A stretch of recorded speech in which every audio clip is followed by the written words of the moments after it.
Good morning, guys. It's day 8 of me being infected by COVID, and the status quo of my symptoms still remain the same.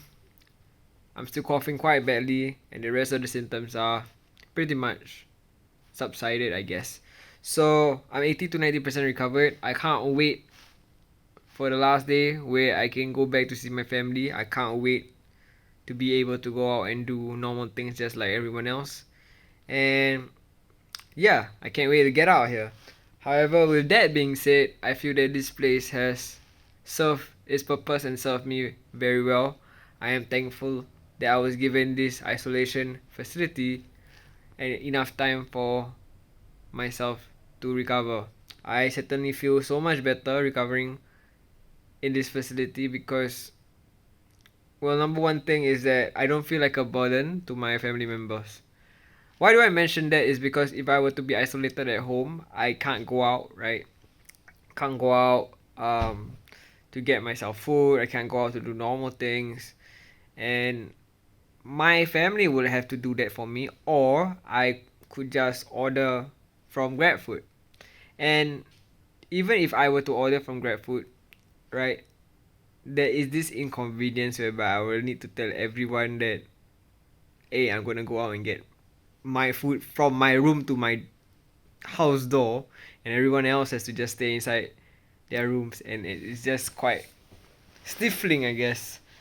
I have to always do that as well when I wish to go to the toilet. So, with you know this isolation facility, that inconvenience is eliminated. And um, while I am here in the isolation facility, I do update my family once in a while, and they have nothing much to worry about because they know that their child is well taken care of. Yeah, so yeah, I think that's about it for this update. Thank you guys so much for watching. What's up, guys? It's still day 8. I just wish to talk a little bit more about my experience and the things that I've learned. So, this experience of me being affected by COVID made me realize a lot of things and made me appreciate a lot of things. One example would be the saying, health is wealth. I understand that better now because when you're not healthy, you are not able to do a lot of things. And those things include normal, basic things like eating, going out, getting some sunlight. What more can you do? So basically, you can't do the things that you love. Okay. Another thing that I learned is that it's very important to stay connected with the people that you love and the people that love you. I have understood more about my relationships in the circles that are around me. Um, this involves my family, my close friends, my friends, and the people that are just hi bye friends, fair weather friends. Okay, I am indeed blessed to be able to have such connections. That number that I have, I feel very comfortable with the number of connections that I have, and I feel that this in particular helped me a lot get through this. Like, I understand that this sickness is not like other sicknesses whereby I can be bedridden and I'm just going through therapy and stuff. This can be seen as a fever, but then again, there are reports on the news of people not making it, right? So you can't compare that much, but it's still something that someone doesn't want to go through, right? So when I receive words of encouragement, well wishes, and also basically just care and concern from the people around me, it is just very encouraging and reassuring, especially also if the people are people that are knowledgeable in this area and they can share with you their experience slash advice. So it's very important to stay connected. I am glad that I made the video of myself announcing that I had COVID-19 the other day. At that point in time, I must admit that I was quite afraid about what's about to happen, but I don't want to sound very arrogant here, but I somehow built up a mentality that I have to recover. I think that plus the amount of support received helped me a lot. Okay? And last but not least, I must give credit to definitely the I'm not sure how to name them, what is the body that I wish to call them, but I definitely would like to give credit to the government and also the healthcare workers in the industry. The amount of uncertainty that fell upon us when this virus first struck versus the level of certainty of what we need to do when we are infected by the virus now, there's a huge difference between the two levels that I just mentioned. So I would like to give credit to the people in this sector and also the government for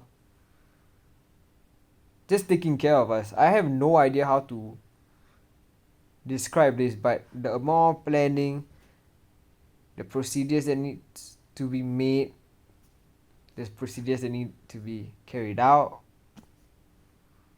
all of it requires a lot of brain power. A lot of considerations need to be made. What if this happened? What if that happened? So this is just me sharing my experience as a COVID-19 patient, as a Singaporean COVID-19 patient, if that makes sense. Okay? Or maybe as a young Singaporean COVID-19 patient. Because there are levels to this. There's Singaporean and non-Singaporean. There is young, middle age, old, So definitely our experiences may have similar, some similarities, but definitely all of us will have different experience at the same time. With that being said, despite the differences, I believe most of us are very well taken care of and are given the time, space, and also resources for our bodies to get better. And yeah, credit needs to be given when it's due. I believe after this whole thing is over, when we look back, a lot, a lot of credit needs to be given to the people that take care of this country. So, number one thing is that I wish to apologize if for the past few years I have been whining, complaining, and being ungrateful lah. Because now, through this incident, sadly, I feel otherwise. This is not me sucking up to the government or anything. This is just me sharing how I truly feel. When your health is at stake, right? That's where you realize what matters lah.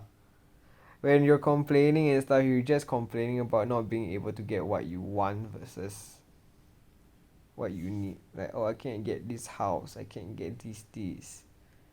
Like, I understand that a house is a necessity. I believe that people are working on it regarding affordable housing. But you know what I'm saying, right?